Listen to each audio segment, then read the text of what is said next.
ఉత్తరాంధ్ర అంటేనే ఆట పాట పొలం పని సముద్రం సైనికుడు. ఇది నా మాటలు కాదు, సిక్కోలు 6 ప్రాణాలని చెప్పి ఒక రచయిత రాసినాయి. ఆట పాట పొలం పని సముద్రం సైనికుడు, ఇది ఉత్తరాంధ్ర 6 ప్రాణాలు. ఇది సో వాటి గురించి గుర్తొచ్చి మాట్లాడుతా, ఆట అంటే ఆట పాట అంటే గుర్తొచ్చింది. తాడి సెట్టెక్కనేవు తాడి కళ్ళు తెంపనేవు, ఈత సెట్టెక్కనేవు ఈత కళ్ళు తెంపనేవు, తాడి సెట్టెక్కనేవు తాడి కళ్ళు తెంపనేవు, ఈత సెట్టెక్కనేవు ఈత కళ్ళు తెంపనేవు. మళ్ళీ ఓ మళ్ళీ ఓ మళ్ళీ నీకెందుకురా పెళ్ళి, ఓ మళ్ళీ నీకెందుకురా పెళ్ళి.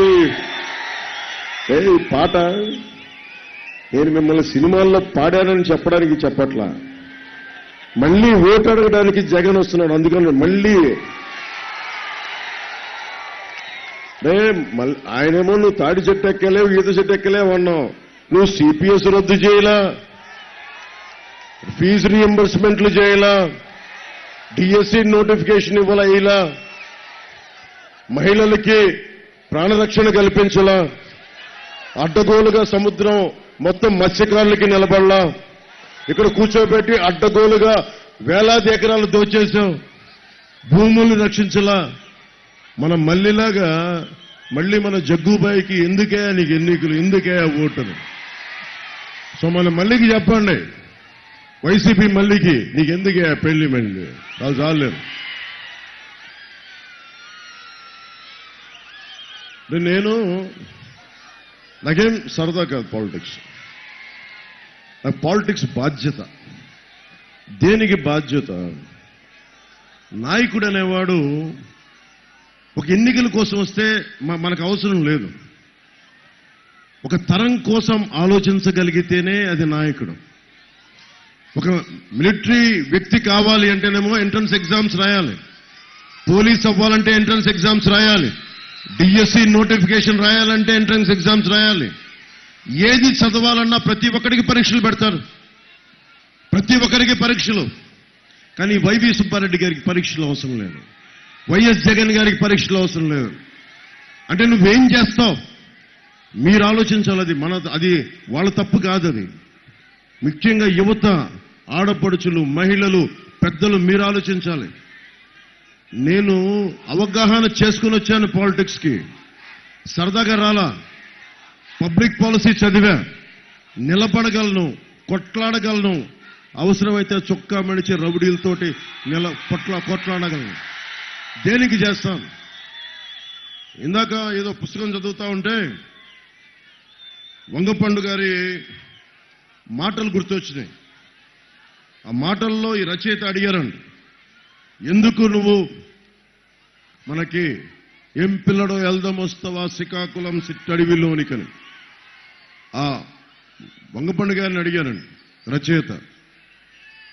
ఎందుకన్నా నువ్వు ఇంత ఉద్యమకారుడిగా అయ్యావు, ఎందుకు గజ్జె కడతావంటే, మనిషిని మనిషి గౌరవించే గుణం లేనప్పుడు, ఇది నాది, ఈ రిషికొండ నాది, ఈ మొత్తం సర్క్యూట్ హౌస్ నాది, అన్ని భూములు నావి అని ఎవడు పడితే ఇది నాది నాది అంటే ఇదంతా నా సొంతం, ఉత్తరాంధ్ర నా సొంతం, వైజాగ్ నా సొంతం, ప్రజలందరూ నా సొంతం అని ఎవడన్నా సరే హద్దులు గీసి పెట్రెగిపోతే అప్పుడు నాకు కడుపు మండి గజ్జె కడతాను. కడుపు మండిన వాడే గజ్జె కడతాడు. ఎందుకు చెప్తున్నానంటే మీ భవిష్యత్ ఇది, మీ భవిష్యత్ ఇది. మీరు కనుక మీరు ఆలోచించండి. ఈ నేలలో ఉత్తరాంధ్ర ఇక్కడ నేను చాలా నెలలున్నాను. ఇక్కడ యాక్టింగ్ టైంలో భీమిలీకి వెళ్ళేవాడిని, అక్కడ కూర్చొని ఓపెన్ గా కూర్చొని సముద్రం పక్కన క్లాసులు నేర్చుకునేవాడిని. మనం కూర్చొని ఇక్కడ గెస్ట్ హౌస్ లో కూర్చొని యాక్టింగ్ క్లాసెస్ నేర్చుకునేవాడిని. ఉత్తరాంధ్ర ఆట పాట అన్ని నేర్చుకున్నా.